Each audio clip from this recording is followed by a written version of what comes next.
Hi hello welcome to our channel. నేను మీ శ్రీ.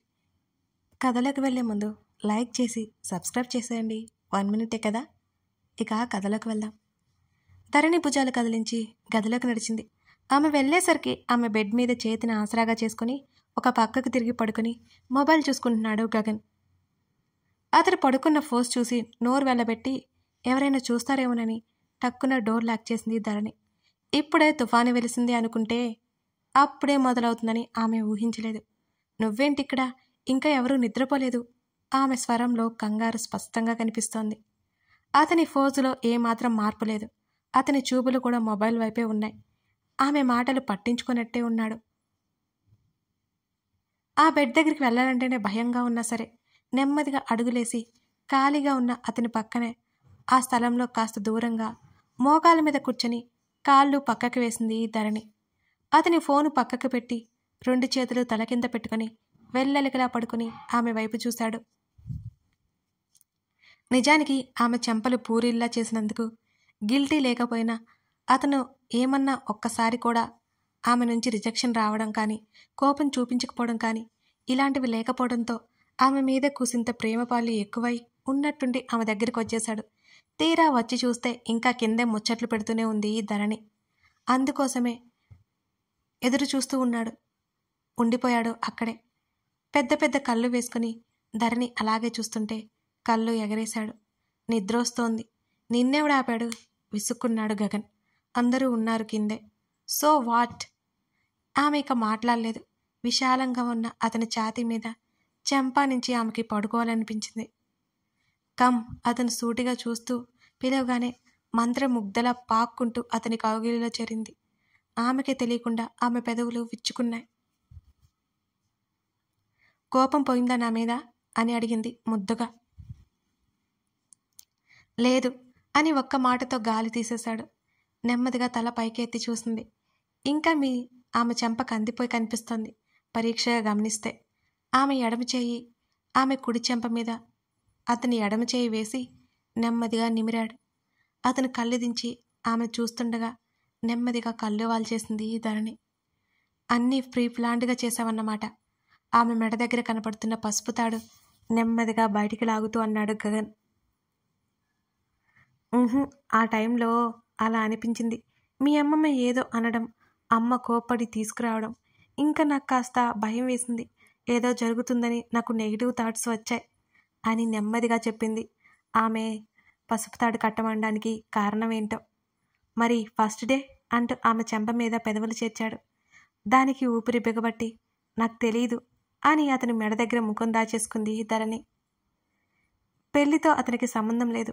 ఆ క్షణం అతనికి ఏది అనిపిస్తే అదే చేస్తాడు. కానీ ధరణికి అలా కాదు. పెళ్లి పవిత్రమైనది.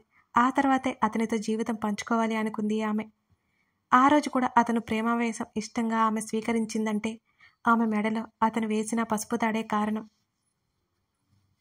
పెళ్ళైంది కాబట్టి ఇంకో స్టెప్ వేశాను అనే మాట ఆమె నోటి నుంచి వస్తే చంపేస్తాడని నిజంగానే ఆ రోజు అతను అడిగిన అసలు కారణం ఆమె చెప్పకుండా మౌనంగా ఉంది. కళ్ళు బిగించి ఉన్న ఆమె కణత మీద అతను ముద్దు పెట్టుకుని, ఇంకోసారి బుర్ర తక్కువ పనులు చేయకు, చేసావంటే పాతేస్తాను చెప్తున్నా అని అన్నాడు సీరియస్గా. నాకు తెలివి ఉంది అంది ధరణి. తెలివి అంటే బుక్స్ చదవడం కాదు, కొంచెం లోకజ్ఞానం ఉండాలి అని అన్నాడు అతను. నువ్వు తప్ప మా అమ్మ తప్ప నన్ను ఎవరూ అలా అనలేదు. నేను చాలా తెలివిగా ఉంటానట, నా ఫ్రెండ్స్ అందరూ అంటారు అని అంది ధరణి గొప్పగా. అంతేకాదు ఆఫీస్లో కొలీగ్స్ కూడా. వాళ్ళందరికీ బ్రెయిన్ లేదు అన్నాడు ఉక్రోషంగా. ఆలకగా చూసింది.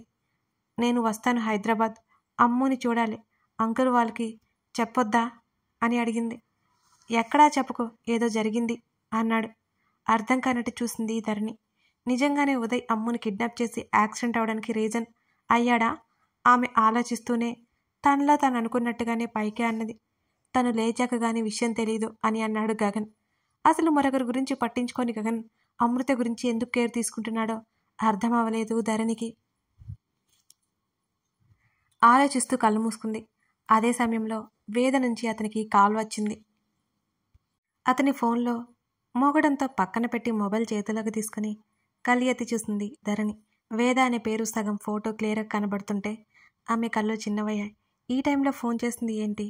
లేవబోతున్న తన టీషర్ట్ పట్టుకుని ఆపింది ధరణి. ఇంపార్టెంట్ కాల్ ఆమెకు చెప్తూనే ఆమె చేతిని వదిలించుకుని పైకి లేచాడు. ధరణి మనసుకి లోపలెక్కడో ఇన్సెక్యూర్ ఫీలింగ్ కలిగింది. బెడ్ రెస్ట్కి ఆనుకొని బాల్కనీ వైపు చూసింది. గ్లాస్ డోర్ నుంచి గగన్ అటు ఇటు తిరుగుతూ మాట్లాడడం కనిపిస్తూనే ఉంది. అతని మీద అనుమానం కాదు, కానీ తనకు నచ్చట్లేదంతే. తనకంటే మరెవరికో ఇంపార్టెంట్ ప్లేస్ ఇవ్వడం తనకి చాలా కష్టంగా ఉంది. వెనక్కి వాలి కళ్ళు మూసుకుంది ధరణి. పావుగంటైనా గగన్ రాలేదు. ఫ్రెండ్స్ మధ్య అంతగా ఏముంటాయి మాటలు? ఆమెలో మెల్లిగా అసహనం మొదలైంది. అలసట తాలూకా అలాగే ఆలోచిస్తూ నిద్రలోకి జారుకుంది. మరి కాసేపటికి గగన్ లోపలికొచ్చాడు. ఒకవైపుకు తిరిగి ముడుచుకొని దుప్పటి మెడ వరకు కప్పుకొని కనిపించింది ధరణి అతనికి. ఆమె చెంప మీద ఉన్న జుట్టుని నెమ్మదిగా తోసి ముందుకు వంగి ఆమె కణత మీద అతను ముద్దు పెట్టుకున్నాడు. ఎంతో ప్రశాంతంగా, ఎంతో అమాయకంగా, మరెంతో ముద్దుగా నిద్రపోతున్నామని కొన్ని క్షణాల పాటు అలాగే చూసి తెలియకుండానే అతను నవ్వుకున్నాడు. క్రేజీ గర్ల్ అంటూనే ఆమె తల మీద నిమిరాడు. చాలా అంటే చాలా ప్రేమగా. ఆమె ఎంత గాఢ నిద్రలో ఉందో ఆమె శ్వాస తీసుకుంటున్న విధానంతో అతనికి ఈ విషయం అర్థమైంది. ఆ గది తలుపు వేసేసి బయటకు వెళ్ళిపోయాడు గగన్. అతను తన గది వైపుకు వెళ్తూ ఉండగా టెర్రస్ మీద నుంచి కిందకి వస్తూ కనిపించింది మాలవిక. డాడ్, మామ ప్రోగ్రాం ఇంకా అవ్వలేదా? సన్నగా నవ్వుతూ అడిగాడు గగన్. ప్రస్తుతం అవలేదు. మీ అత్త స్టఫ్ రెడీ చేస్తుంది, తీసుకురావడానికి వెళ్తున్నా అని గగన్ దగ్గరికి వచ్చి నిద్రొస్తుందా, 1 నిమిషం మాట్లాడాలి అన్నది మాలవిక. అదేం లేదు, చెప్పు మామ్ అన్నాడతను. ఖచ్చితంగా తన తల్లి ధరణి గురించి అడుగుతుందని అతను అంచనా వేశాడు. ఆ సమయంలో తన అంచనా నిజమా కాదా అని తల్లి వైపే చూశాడు గగన్. మీ ఇద్దరి మధ్య ఏం జరిగిందో నాకు తెలియదు గగన్. చేయి చేసుకున్నావా ధరణి మీద అని సూటిగా కొడుకుని చూస్తూ అడిగింది మాలవిక. ఒకటేంటి, 2 పడ్డాయి. అది చేసిన పిచ్చి పనికి అంటూ దవడ బిగించాడు గగన్. ఏమైంది అడగాలా వద్దా అన్నట్టు అడిగేసింది మాలవిక. ఉదయ్ బెదిరించిన విషయం చెప్పాడు గాని అమృత దగ్గర ఉన్న విషయం చెప్పలేదు గగన్. ఆ వెధవ ఏదో చేస్తే భయపడి విషయం దాచింది అని అన్నాడు అతను పిడికిలి బిగిస్తూ. వాట్? మాలవిక అదిరిపడింది.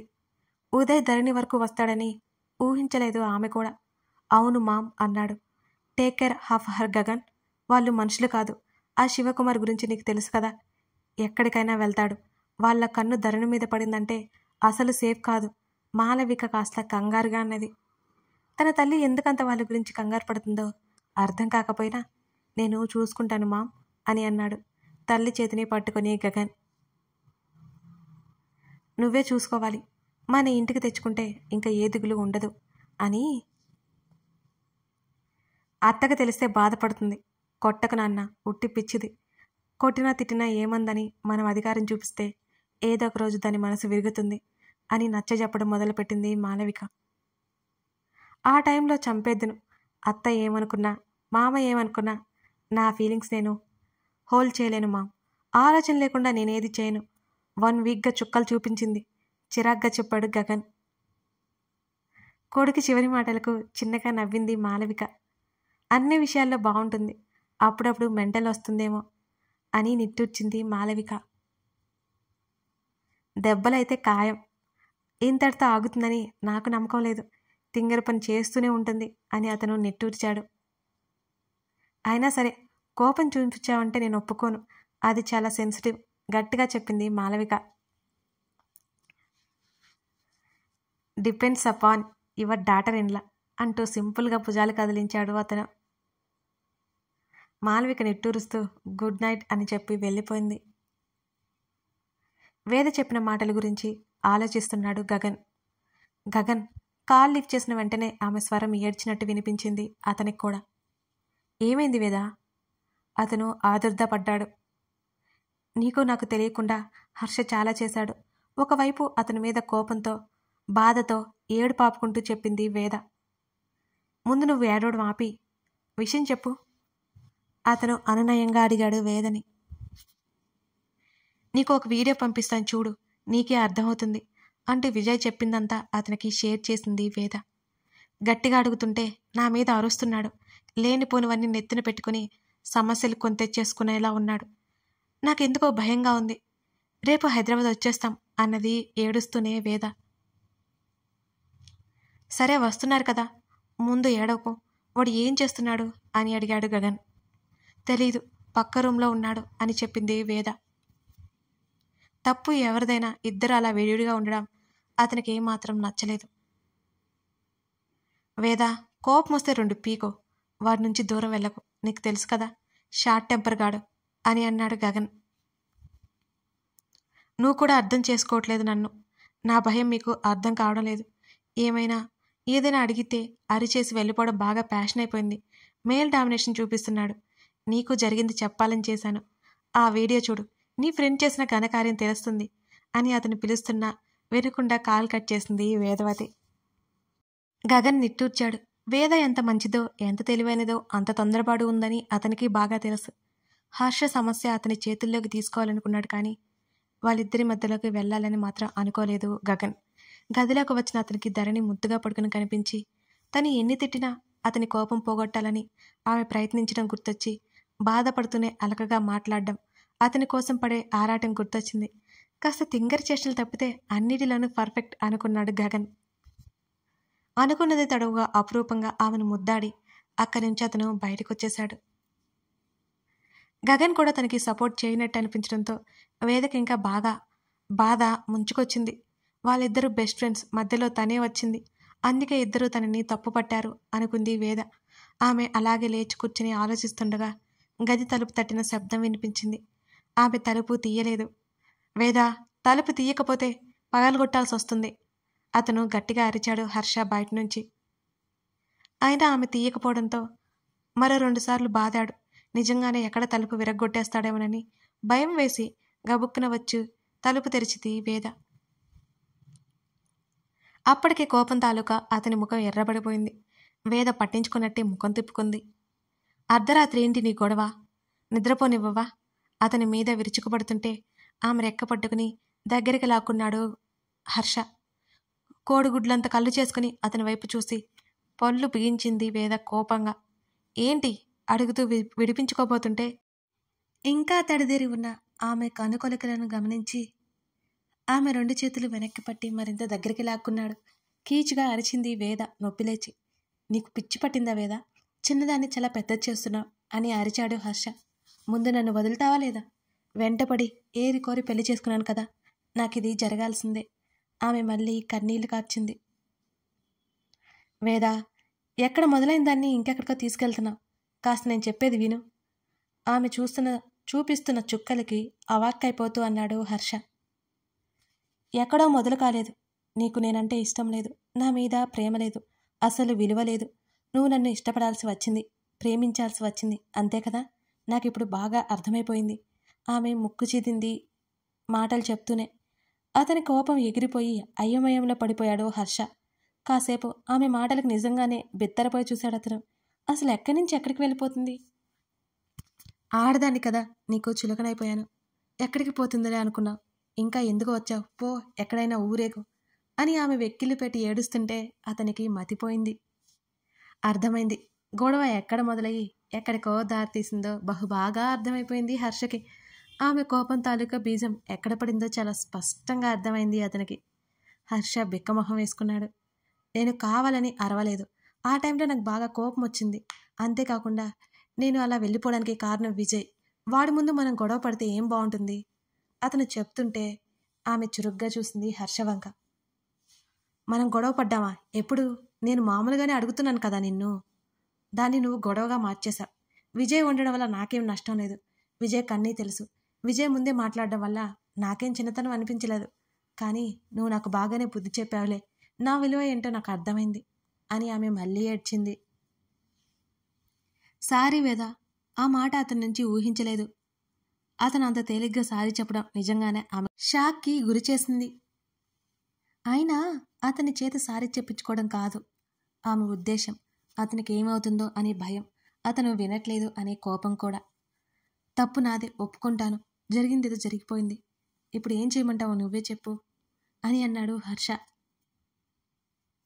అయోమయంగా చూసింది అతని వంక. అతను కోప్పడ్డంతో ఇంకా బాధపడి అతను మాట్లాడే వాటికి బదులుగా తను చెప్పాలనుకున్నది గట్టిగా చెప్పాలనుకున్నా కానీ ఇప్పుడు మాటలు రాకుండా చేశాడే అతను. సారీ చెప్పేశాడే. ఏంటి చూస్తున్నావు? వాడు ఏదో చేశాడు, నాకు తిక్కరేగింది. నిన్ను టచ్ చేయాలని చూశాడు, వదిలిపెట్టమంటావా? అతను ఆవేశాన్ని దాచుకుంటూ అడిగాడు. కథ కొనసాగుతోంది. హర్ష రివర్స్లో వస్తున్నట్లేదు. అతనికి వేద చూపించిన చుక్కలు పాపం దారిలోకి వచ్చినట్టున్నాడు హర్ష. కథ కొనసాగుతోంది. నచ్చితే లైక్ చేసి కామెంట్ చేయండి. ఇది మాత్రం మర్చిపోకండి. లైక్ 1 సెకండ్ కూడా పట్టదు కదా. Thank you.